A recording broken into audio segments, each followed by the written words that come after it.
So you are a caterer. That's what you do, right? I am. I do couture catering and private chef work locally and all over the wine country through Napa, Healdsburg, and Amador. What a wonderful life. So what do we have here? We have lots of wonderful things going on. Traditionally, with tapas, it's customary to have drinks to go along with your tapas. That's right. The purpose of tapas is to basically soak up the alcohol that you're drinking with your friends and But they're continue tasty. the fun. The tapas are tasty in They and are. of themselves. They are. So we're going to be doing two things. We're going to be doing a really quick ceviche, and then we're going to do a quick sangria pairing with that. Okay. So right here, we have some small and large shrimp and some scallops. Yep. Could you tip it up so we could? We can. Look at it right here. And there's a little bit of rock cod in Nummy. here as well. And what we did is we didn't cook this at all. We marinated it overnight in lime juice, which actually cures the seafood and keeps you from basically getting food poisoning. Which would be I not appreciate good. that. It would definitely spoil the party, wouldn't it? We don't want that to happen. We want good times at Feria, for sure. Absolutely. For sure. So what we did, we have all of our seafood prepared here. So what we're going to do is we're just going to put it into this separate container here. Looks so good, doesn't it? Yes, it does. So we're just going to put It all this. smells great too. It is so good. I love seafood. Me too. I also put a little bit of sea salt and fresh cracked pepper and a little bit of Arbequina olive oil in there just to give it a little bit of extra A flavor. little zing. Right. And I did that right at the end because I didn't want the citrus to overcook the olive oil and make it bitter. Oh, got it. So we've got that. It's interesting. It is. Okay, and what do we have there? We have some organic cucumbers that we're just going to throw on in there. Oh, that's great. And we're going to put a little bit of fresh cilantro. Okay. Picked this morning. It was from my garden. Really? It was. That's great. My grandmother is from Greece, and we've been doing gardening since I was a little girl. So that's definitely something that I like to help keep her up. Well, you know, if she names up her with daughter her. after one of the great goddesses, I mean, my goodness. Well, I have to say they have good taste in name picking. They do, they do.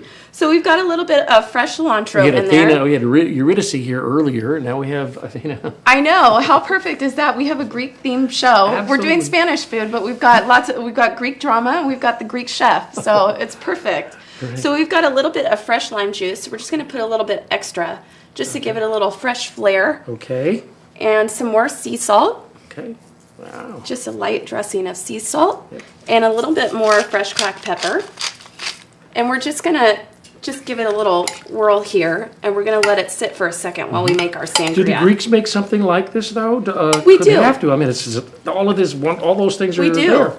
Well, I think every country in the Mediterranean does small plates. So in Italy, you do mezzes. In Greece, it's called a mezze. In France, it's hors d'oeuvres. So this is just similar dishes to what you would find anywhere in the Mediterranean, just slight tweaks on the flavors. So in Spain, you would use more things like peppers and paprika and saffron and things like that. And in Greece, you would use more oregano and lemon as opposed to lime. All right. Yeah. So we're not going to run out of time before I get to taste this, are we? No, we won't, because Okay. the floor sangria manager just tipped his head saying, no, we're not. Sangria will take 2 seconds. So All we're right. just going to take this pitcher, and we've got some fabulous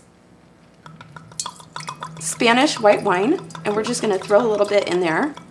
So this is great too if you have just leftover wine after a party. This is kind of something that, like, maybe if you throw a party on a Saturday night, you just make a little lunch with the leftovers the next day and use the leftover wine or champagne. So we have a little Chandon I'll do a here. little taste because my wife and I are working on our taxes after the show. So Well, you're definitely going to need to take the edge off for sure. That's why I brought 2 glasses so we can both brilliant. drink. Okay.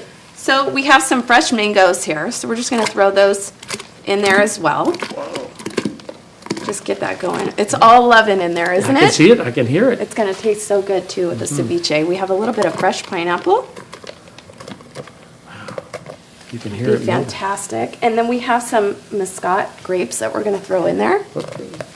And just throw those in there. And we're I just can going hear to a give it a chemical little reaction shake. happening, folks. It's good stuff. It's all good stuff in there, I promise. So we're going to plate our ceviche, and then we're going to just pour our glasses of this wonderful sangria here. So I'm going to make you a plate. We're going to give you all the good stuff here. Okay. We're going to give you some blue corn chips on the side. Okay, hurry, we're going. We are I gotta hurrying. taste it. Okay. You do gotta taste it. We have a fork right here Okay. for you. And I'm gonna pour you some sangria. You can. Oh my goodness. You know what? You've got to get to this event. It's wonderful. It's called the Feria Festival, and it's at St. Francis Plaza, and it's coming right up. And I'm going to drink with you. Let's pour another glass. This is for you. And for me, and we will toast to Feria. Toast to you, Athena, and your work and the Feria Festival. And to you as well.